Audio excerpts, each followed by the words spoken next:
మనిషి జీవితంలో ఒక్కసారి మాత్రమే చూడగలిగే మహాకుంభమేళ 144 సంవత్సరాలకి ఒక్కసారి మాత్రమే వచ్చే మహాకుంభమేళ ఈ 2025వ సంవత్సరంలో జరగబోతుంది. అసలు కుంభమేళ అంటే ఏంటి? మహాకుంభమేళ అంటే ఏమిటి? అర్ధకుంభమేళ అంటే ఏంటి? అది ఎక్కడ ఎలా జరుగుతుంది? ఎన్ని రోజులు జరుగుతుంది? ఆ సమయంలో మనం ఏం చేయాలి? మనం చేయాల్సిన విధులు ఏమిటి? అని ఎన్నో విషయాలు మనం ఈ వీడియోలో తెలుసుకుందాము. హాయ్ హలో ఎవరివన్, అందరికీ నమస్కారం. Welcome to Usha's entertainment. నేను మీ ఉషా. పురాణాల ప్రకారంగా చూసుకున్నట్లయితే పూర్వం దేవతలు అసురులు సముద్రమదనం చేసిన సమయంలో అనేక రత్నాలు, అలాగే అప్సరసలు, అనేక రకాల జంతువులు, విషము, అలాగే అమృతం కూడా ఉద్భవించాయి. ఈ విషయం మనందరికీ తెలుసు కదా. రాక్షసులకు అమృతం అందితే ఎన్నో అనర్థాలు జరుగుతాయని గ్రహించిన శ్రీ మహావిష్ణువు వారికి అమృతం అందకుండా చేయడానికి మోహిని రూపాన్ని ధరించి రాక్షసుల దృష్టిని మరల్చి ఇంద్రుని కుమారుడు జయంతుణ్ణి అమృతం కుండతో వెళ్ళమని సంకేతం ఇవ్వగా జయంతుడు అమృతంతో వెళుతూ ఉన్నప్పుడు దేవతలకు రాక్షసులకు మధ్య యుద్ధం అనేది జరిగిందట.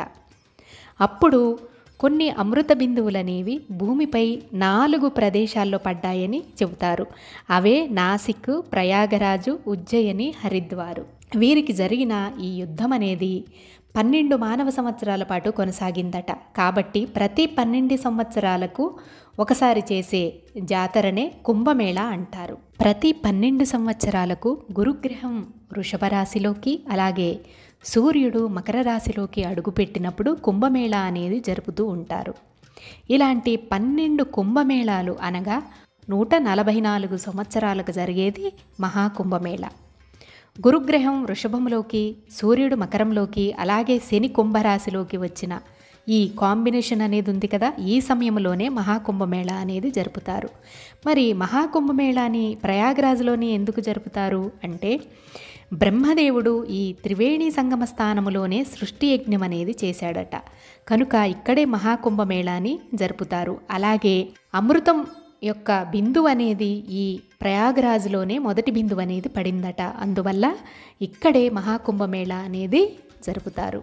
అమృతం స్వీకరించడంతో దేవతలు చిరంజీవులయ్యారు. అలాంటి అమృత బిందువు పడిన ప్రదేశంలో ఇలాంటి శుభతరుణంలో స్నానమాచరించడం అనేది ఎంతటి అదృష్టమో కదా. సృష్టి యజ్ఞం చేసిన అనంతరం మన సనాతన ధర్మాన్ని పరిరక్షించేందుకు 4 రకాల అఖాడాలకు బాధ్యతలను అప్పగించడం అనేది జరిగిందట. వీరు మన సనాతన ధర్మ రక్షకులు. వీరిలో నాగసాధువులు, శాస్త్రం తెలిసినవారు, సందర్భానుసారంగా వాటిని వాళ్ళు వినియోగిస్తూ ఉంటారు. వీరు ఎవరికీ కనపడకుండా గుప్తంగా ఉంటూ సనాతన ధర్మాన్ని రక్షిస్తూ ఉంటారు. ఈ కుంభమేళా సమయంలో ఈ అఘోరాలకు, నాగసాధువులు, యోగులు, ఋషులు, ఇలాంటి వాళ్ళందరినీ కూడా మనం దర్శించుకోవచ్చు. వీరు ఎలా వస్తారో ఎలా వెళ్తారో ఎవ్వరికీ తెలియదు. పర్వత సానువుల్లో సూక్ష్మ రూపంలో ఉండి వారు ధ్యానం చేసుకుంటూ ఉంటారు. వారికి కేవలం అంతా శివమే. ఈ కుంభమేళాల్ని మొదటిగాట శంకరాచార్యులు వారే స్టార్ట్ చేశారని చెప్తూ ఉంటారు. ఇక్కడ వీరందరూ ఉన్నారు కదా, యోగులు, అఘోరాలు, నాగసాధువులు, సన్యాసులు, వీరందరికీ సంగం ఒడ్డున రాజస్నానానికి ప్రత్యేక ఏర్పాట్లు అనేవి చేస్తారు. మొదటగా బ్రాహ్మీ ముహూర్తంలో వాళ్ళు స్నానమాచరించిన తర్వాతే మామూలు భక్తుల్ని స్నానానికి ఎలో చేస్తారు.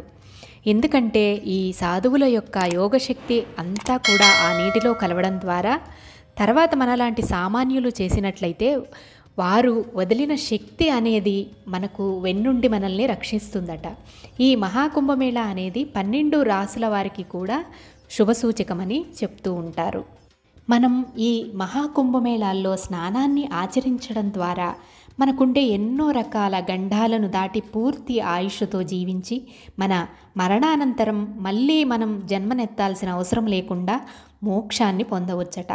అందుకే ఈ మహాకుంభమేళాల్లో కోట్ల సంఖ్యలో భక్తులు తరలి వస్తూ ఉంటారు. ఇలాంటి మహాకుంభమేళ ఇప్పుడు రావడం అనేది మన అదృష్టం.